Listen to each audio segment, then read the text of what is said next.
Man, not how I wanted to start off with this call, man. I'm having. But anyways, Camera 15 back at it with another video for you guys, with another Oshi No Ko episode review for you guys. As we we pick up where we last left off last week, where the author was kind of like, yeah, I want you to revise the whole script and everything. But really the basis of this episode, like we saw like the basis of last week's episode, was kind of like, okay, how these directors and everything kind of somewhat changed the original source material, but also still using the source material, but changing it all up. And it didn't really make Akane feel good because, like, okay, my character is a lot more developed in the manga, but here it's like I feel like a generic character. Well, here we kind of get like the understanding of why sometimes these directors will go to the source material, but they change some things up just to fit the the play or the demographic or whatever the movie, the TV show that they're trying to do. And you really see like how much goes into this and how much of these rewrites and how much of this stuff, you know, in terms of like not understanding what the original author may want in the show, or whatever production you're trying to do, how much it can affect the the other producers, the other workers, other people trying to do this work. Like, you know, we know when you have rewrites of movies and everything, it costs money just to go back, rewrite scenes and refilm them and do everything. It's a huge money cost. And it's crazy because it's like the author, as you can understand both sides, like the author is like looking at their vision or looking at their work by these people that made it, and it's like, okay, it's not what I thought it should be. This is not my vision that I wanted it to be in a play setting, obviously no Oshi No Ko setting. And you have it to where like the one producer, especially at the end of the episode, he talks about it, like how stressed he has gotten over like all these rewrites and the fact that you want to be taking all this, the credits and everything, because it's like, well, it's really not my work. I tried to make my own work and my own spin on the story while staying truthful to the source material.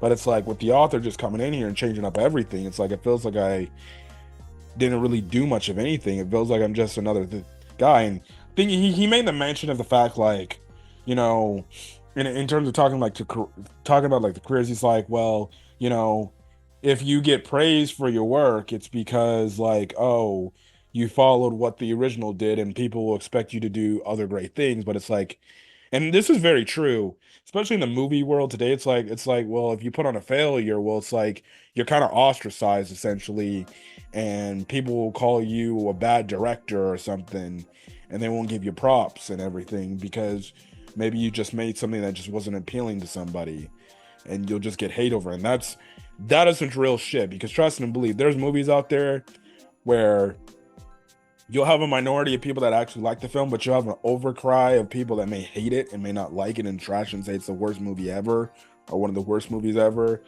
And people will say like, oh, that director did a terrible job. You know, they won't do it. Like, obviously, like, for example, Sony, you know, the Sony Spider-Man universe, you know, with the exception of like the Venom movies. I do like the Venom movies as much as some people don't like the Venom movies. Everything else Sony related, I hate. And Sony's like got that reputation of like, no, they can't make anything Spider-Man related because they don't know how to use the character correctly, or they don't know how to use the character in its rogues gallery correctly.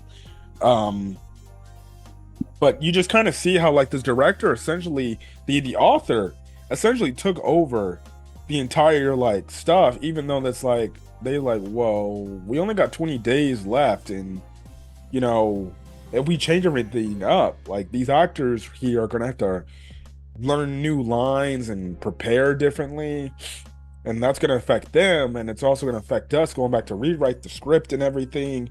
And the other was kind of just like, I don't give a shit, do it, we need to get it done. And at that point it's like, well, then if you're the author, why even let your work go through? Like at this point you might as well, if this is not what it's like in the pre-production stage and you're not liking the script and everything and how it's going and it's not to your eye, I guess one of two things can happen. It's like maybe you take a little bit more hands-on approach with this whole thing instead of letting the people work on it and just be like, hey, I think you should change this. I'm not saying like, I don't like what you're doing, but maybe change this up a bit because this is how I was explaining it in my story. But you can still add your twist to it the way you did. Or it's like, don't even give the approval for this, like obviously the company to allow you to use their story. Because at that point, you're just wasting you're wasting the company's time, you're wasting their money and their effort, and all these people that are working hard on their script to do that. Um, so you kind of have it, and you do feel bad for like all the people working on this because it's like, well, they're going back and doing all these rewrites and they're getting all stressed, and then they do these rewrites. They go take it to the original source material in terms of the author, and she's like, nah, I don't like it. Rewrite it again. And it's just like they're really crunched for time. So you really feel we do see the part that are the what it takes, or like the stress it can bring on these writers when it goes to making rewrites and things like that. If like, oh, we do a test screening, it don't look good, we need to do some rewrites and shit like that. So it's like you can see how much stress and how much pressure, like we see at the end of the episode, like this guy barely looked like he barely got any sleep. The man was stressed to the point he got himself sick essentially. So it's like, damn, you really feel for it.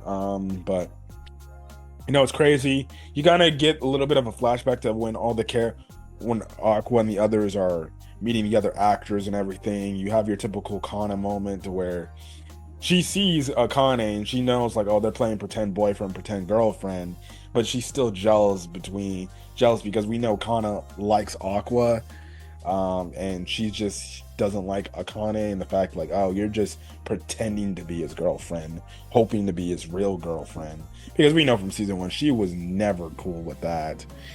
And it's funny because the one guy that she kind of she acted with, that she kind of has an issue with, she's just rambling, talking about, she's bringing up the fact like, actors should not be in relationships playing parts of romance partners because that never goes well, because that doesn't make any sense, because it doesn't work and it's just going to cause chaos. And the dude's like, wow, you're really upset by this. And she's like, yeah, I am. So you get that funny stuff. And then at the end of the episode, you have to where Aqua kind of doesn't really resonate with plays, nor does he like plays. And Akane is like, well, I'm going to get you to like them. And they're like, well, let's go on a date. Or she's like, let's go on a date. So it's like, great. We're going to get a date between Aqua and Akane. And we're going to see Kana even more jealous than she already is. Anyways. So, another solid episode of Oshi No Ko. Really loving what season 2's been giving us. I listened to the opening again. Oh my goodness. It's so damn good. The opening is so good. Again, I'm going to have to re-listen to I'm going to have to continuously listen to opening 1 of season 1.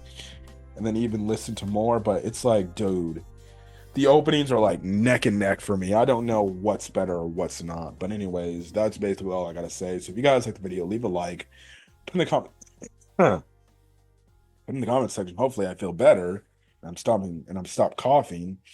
As well as hit the subscribe button if you want to get more Oshi No Ko content or any other anime content I upload to the channel. Till then, guys, stay safe out there and have a great rest of your day, night, and watching this video. Till then, guys, peace.